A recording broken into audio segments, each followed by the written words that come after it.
Hello, America. David R. here again from fortruthsake.com and the Radical Conservative. That's www.radicalconservativerizzo.blogspot.com and www.fortruthsake.com, where with Fred DeRuvo and Jana Brock, we try to keep you informed on the latest efforts of the global elite, the New World Order, to wrestle away America's sovereignty. Today I want to talk about the elections and really where we are as a country and why we keep beating ourselves in the head as we realize that voting really doesn't make a difference. A good friend of mine phrased it this way over the weekend.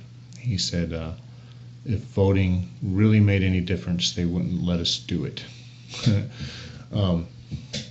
Because, it does seem like, you go vote and with just a matter of months or within a year, you're fed up with the person that you voted for.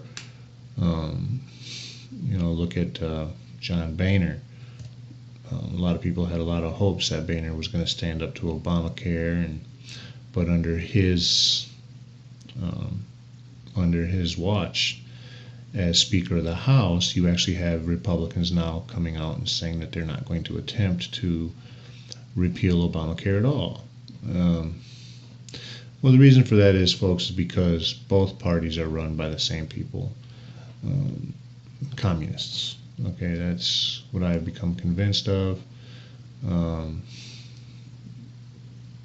And the evidence really speaks for itself. But the truth is you really have to be able to come to grips with the truth about a lot of things that really may not be that comfortable to come to grips with. Okay, we're looking at history through such a biased lens, or through such a, false perspective or peachy perspective. Everything makes sense to us when we say, well, we need to be more like Reagan. Reagan was America's greatest conservative president. Reagan did this. Reagan brought down the wall. Well, the truth is Reagan wasn't any different than the rest of them. Okay, the truth is in 1985, Ronald Reagan, along with Gorbachev and the Carnegie-controlled Soviet education system, signed agreements that merged the two nations' education systems together, and the Soviet Union and the United States. And that wasn't the first agreement that was signed. It wasn't just Ronald Reagan that did this, and I know for a lot of people this is a big shock, okay? But it's true. The best I can tell, it's true. But you really have to sit down and you have to ask yourself something, folks. This all didn't start with Obama. This didn't start with Obama, man.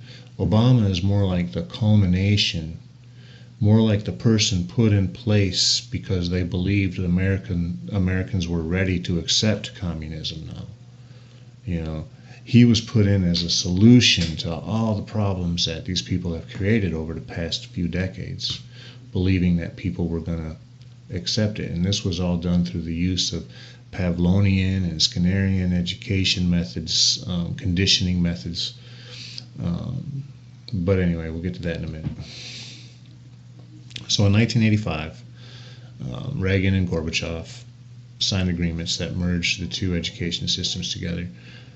And you have to ask yourself, why does it seem like people with higher educations these days seem to be in favor of left-wing policies? Why do they seem to be in favor of communism? Why are they willing to give communism another try? They didn't just come in and do this on their own. Somebody had to let them do it. Okay? But this goes back a lot farther than just Reagan. Okay? In 1958, President Eisenhower signed a similar agreement.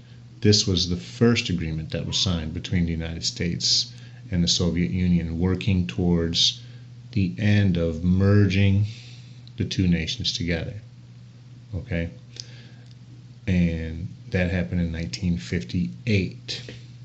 By the way, you can check this information yourself by going to www.deliberatedumbingdown.com/other PDFs/IcerBeat Soviets in the class.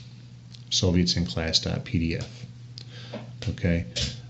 Once again, www.deliberatedumbingdown.com/other PDFs/IcerBeat Sovietsin-class.pdf.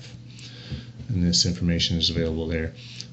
Charlotte Iserbyt was known as one of the biggest whistleblowers in American history, as she was a top official in the Department of Education under Ronald Reagan, and she wrote the book, The Deliberate Dumbing Down of America, which is essentially a paper trail of documents that show these events. And it's something that you ought to check out. You just Google it, and it'll come up. So as I said, in 1958, Dwight Eisenhower signed the first agreements with the Soviet Union. 1965, the Elementary and Secondary Education Act moved our pre-1960 excellent education system from academics, now this is very important, to behavior modification and values destruction, beginning with the Skinner method. Okay? We're talking your classical and operant conditioning methods. Of course, well, classical is Ivan Pavlov, and operant is Skinnerian, okay? And this is very important because education before this time was designed to teach people to think. Education before this time was designed to teach people to research, to teach people to solve problems. Now, as these agreements are being signed with the Soviet Union, now education is steering in the direction of training people how to behave. Okay? Conditioning people how to behave. Conditioning people to accept communism, folks. Okay? That's all it is. Okay? And if you remember, the social sciences played a big part in the creation of communism with Ivan Pavlov.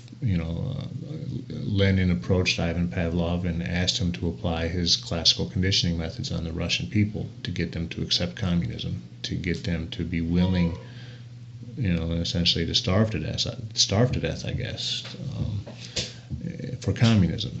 Okay, and that's pretty telling. That's pretty disturbing.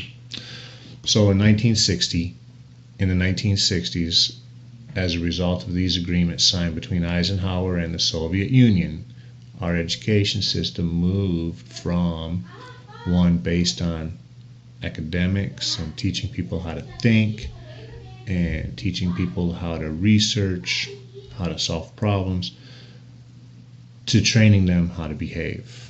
Okay? It's pretty disturbing. And essentially, this isn't just Reagan and Eisenhower. Essentially, every president since this time has been involved in furthering this goal. Okay, that's just all there is to it. There's nothing else.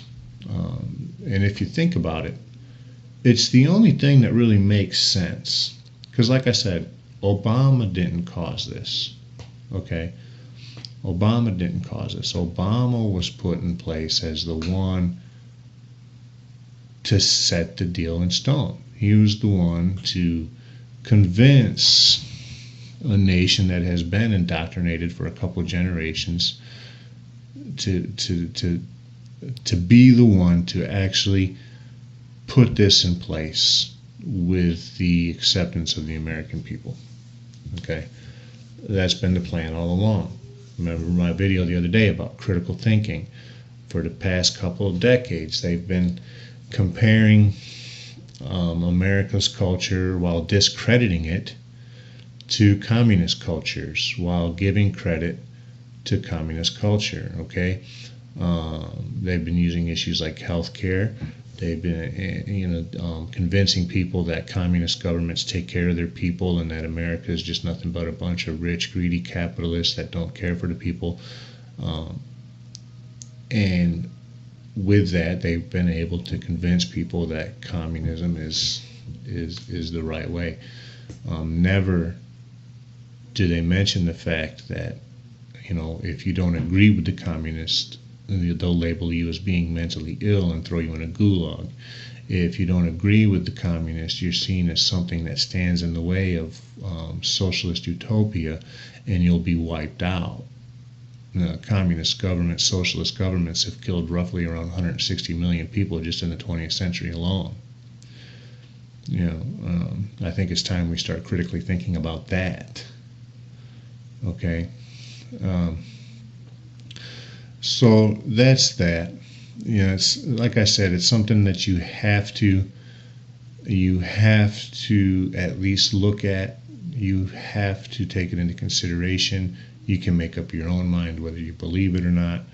But the fact of the matter is, folks, is you all know that voting makes little difference.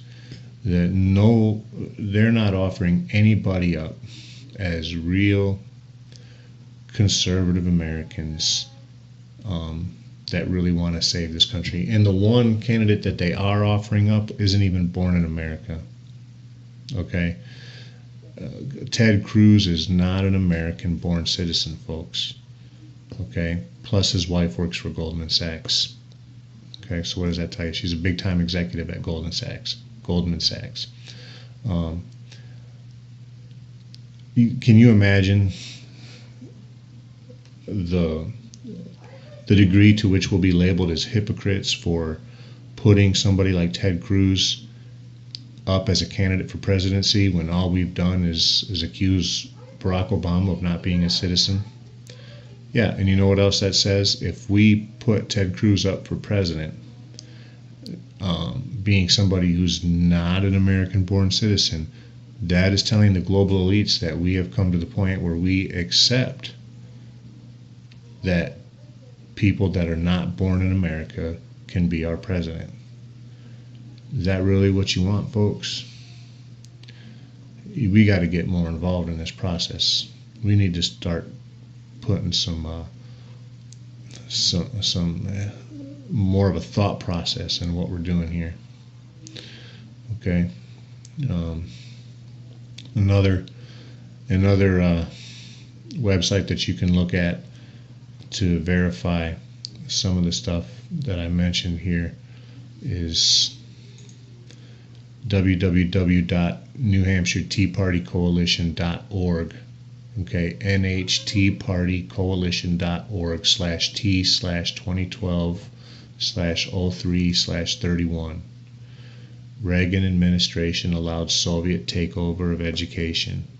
Again, this website cites the deliberate dumbing down of America, talks about the agreement signed between the Soviet Union and Ronald Reagan for the purpose of merging the two countries into one. And this was published by a right-wing organization, just to give it a little bit more credibility. Pretty scary stuff, folks. We need to wake up. We need to wake up. Especially at the way that they're using the social sciences against us. The conditioning. You think about it, folks. These kids go to school every day. They sit there in these rows of desks being taught to obey one person in a position of authority, centralized authority. Okay, all attention's on the center of the classroom. And that's what they do for how many years? 12? Yeah. Okay. Anyway, my goal here is just to make you think. My goal here is I'm just trying to get you to look at some of this stuff. because you need to look at it. I need you to look at it. Your kids need you to look at it. Okay? And that's all.